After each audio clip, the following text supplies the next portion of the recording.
안녕하세요. 오늘교회 이준성 부목사입니다. 오늘은 로마서 2장 1절부터 16절에서 하나님의 판단에 대해 말씀드리겠습니다. 1절, 그러므로 남을 판단하는 사람아 물론 누구든지 내가 핑계치 못할 것을 판단하는 것은 내가 정죄함으로 판단하는 것이 이야기했지 하냐매라. 예수님도 얼마나 판단하셨습니까? 독서 잘 시키도록 하셨습니다. 회칠 무덤이라고 하셨습니다. 거기에 혈기가 없고 위하고 없으셨지만 판단하는 것입니다. 프랜시스 롤체를 책망하셨거든요. 엘리사도 얼마나 왕에 비판하셨습니까? 비방, 비난, 비평 이런 건 아니지요. 왜 졸고 계십니까? 일어나세요. 비방입니까? 비판입니까? 아니죠. 권면입니다. 김 전사님 왜 이렇게 졸기만 하십니까? 라고 조롱하면 배가 잘못된 것이지요. 난 판단하는 사람아 한 것이 적절한 표현이 아니라 사실입니다. 비방이나 비난하든가 연하게 비판을 하든가 해야지요. 겸손으로 판단해서 권명을 설득하면 해야 됩니다.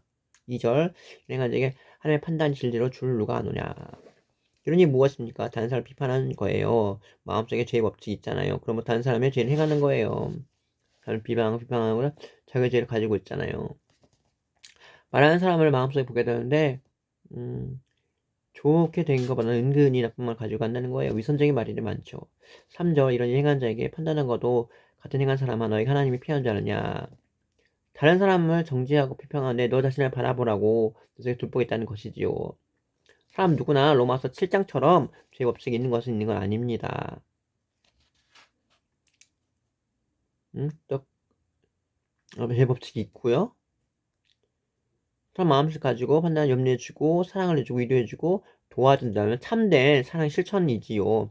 4절 하나님이 인자하심이 너를 인도케 하여 회개하게 하심을 알지 못하며 인자하심과 용납할 길이 풍성한 멸시하느뇨. 하나님의 인자하심을 잘 알아야 됩니다.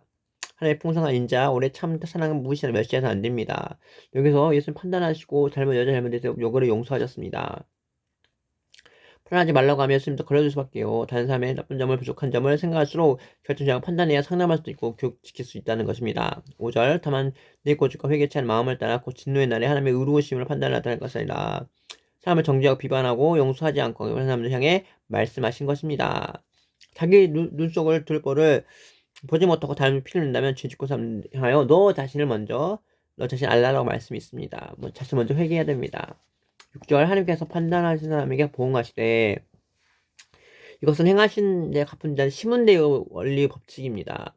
열매 하나라도 소중히 생각한다면 보응하시기 때문에 성인에 특별히 보상을 해주십니다. 7절 참고도 선행하여 영광과 존귀를 섞게 하는 구원자에게 영생을 함께하시고 이상에서 행복을 바라거나 성공이라거나 부유를 바라는 사람만 생각도 되는 것을 아니라 하나님이 나라의 영광을 바라고 존귀하게 된다는 것입니다. 장을 지어 쫄려 쫓게 하고 노아 분노를 지라 고랑을 짓고 불의를 행하면 하나님이 분을 하십니다. 오늘 부에 대하여 보응하신다는 것입니다. 9절 악을 행한 자에게 환난 공고가 있으니 첫째 유대인이고 헬라인에게며 첫째는 유대인이고 차별 없다는 것입니다. 유대인이 데려가 생명 주신다 생각 안 됩니다. 유대인이 이 사람이 죽는 사람도 있고 죽은 사람도 있고 헬라인과 죽은 사람도 있기 때문에 악을 행하면 누구든 심판을 다 받습니다. 성경의 말씀 보면은 예수님한테 그러잖아요. 예수님이 정통이었다면 그럼 기적이 해야 되지만 그러나 예수님은 이방을 위해서 복음을 위해서 이방인에게 얘기를 하고 사마리아에 버려진 사마리아 여인에 가고 또 가나안 여인 가는 걸 보면서 누구나에게 복음을 전하는 걸 알 수가 있습니다. 10절에 선한 행하는 영광과 종평강이 있어 그는 유대인에게 헬라인에게로다. 이는 11절 이는 하나님께 명을 취하지 아니하심이라. 천국밖에 상을 가리켜 말합니다. 유대인이 특별히 악을 행하거나 성을 행하지 않으면서 헬라인들은 악을 행하도록 하시지 않으십니다. 모든 사람들이 버림을 받을 수 있다는 거, 믿는 자, 믿는 자도 버림을 받을 수 있다는 걸 알 수 있습니다. 12절 무릎 없이는 또 율법망하고 한다. 죽은 심판을 통과해 천국의 지옥을 들어가는 것이지요. 율법 있는 사람들은 율법 말며 심판을 받게 됩니다.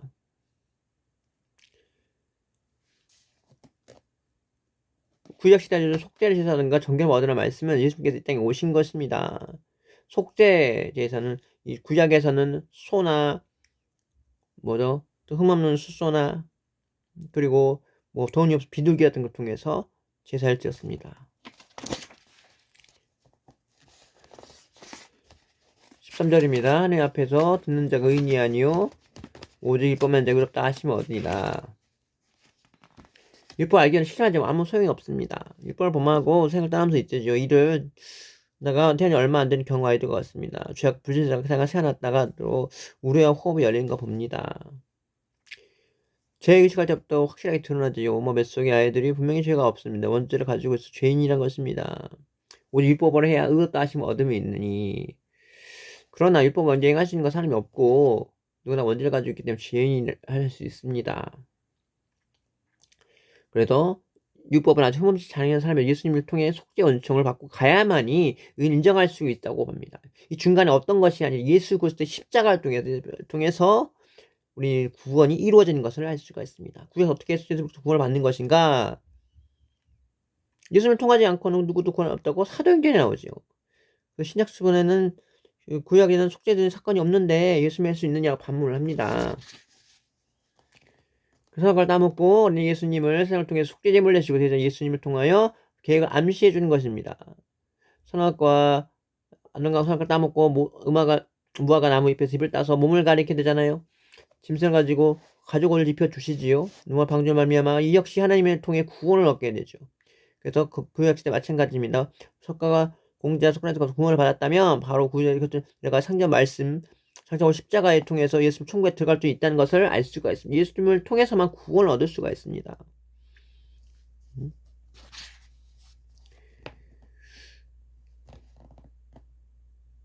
빌라델비아 교회 사직의 편지는 교회 시대에 인문 14, 3전 되었나 이만 시험할 때 면하게 해준다고 3장 10절에 말하고 있습니다. 이게 상징적으로 해석할 수 있는 것입니다. 진짜 실제 수는 2단입니다. 보라기 3일 전에 예수님 천국에 들어가지 않으셨지요? 아버지 가지지 않고 요한복음 27, 17절에만 나와 있고요. 베드로 3장 18절에 오해가 영월도 계속 나왔다 하잖아요. 전도하는 곳에 때문에 가시는 것입니다. 지옥에 가셔도 전도하셨던 그 이치에 맞지요. 이미 지옥은 이미 심판받는 들어갈 곳이기 때문입니다. 율법 없이 11절이면 율법 없이 본성으로 율법을 행하는 사람이 율법이 없어도 자기의 율법이 되느니 사람은 무엇을 주어진 율법이 믿지 않거나 양심이 되어 가잖아요. 자기 율법이 없느니 15절입니다. 이는 양심이 증거되어 성사하며 혹은 변하며 율법의 행위 나타내니라. 이런 이들이 세상에 태어나 살다 할지라도 세상의 멸도와 더 양심의 역할을 한다는 것입니다.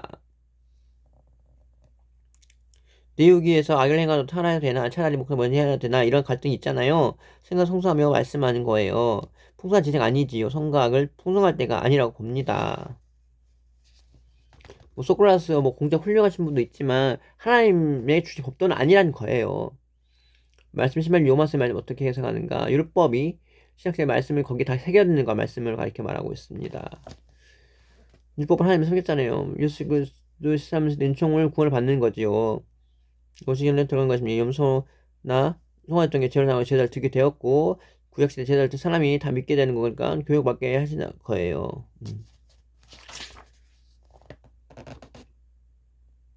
신약 성도들 부활 순서가 없잖아요. 비슷하게 구약 성도가 부활은 되죠. 첫 번째 예수 그리스도 강림하실 때 구와 부활 마지막에 했어요. 군저 10분 24절. 예수 창건 부활은 포함을 통해 않으셨습니다. 언제 부활하나 파라스 방문에 부르면 24장로도 예수 부활할 때 함께 부활한다고 말할 수 있습니다. 예수님께 부활할 때 함께 부활한다는 거예요. 이렇게 라고 말 수 있습니다. 16절에 내가 복음 바 이같이 하나님 예수가 말미암아 사람의 운명을 심판하니라. 하나님의 복음을 자기 복음을 했어요. 그 역시 복음에 잡힌 사람이고 그래서 하나님의 성화된 것이지요. 하나님 기뻐해 아니오 오히려 지식은 교만할 뿐이지 내 복음이라 증거할 사명이에요. 거기서 성경 보면 내 복음이라고 강하게 말씀하신 것도 있기 때문입니다.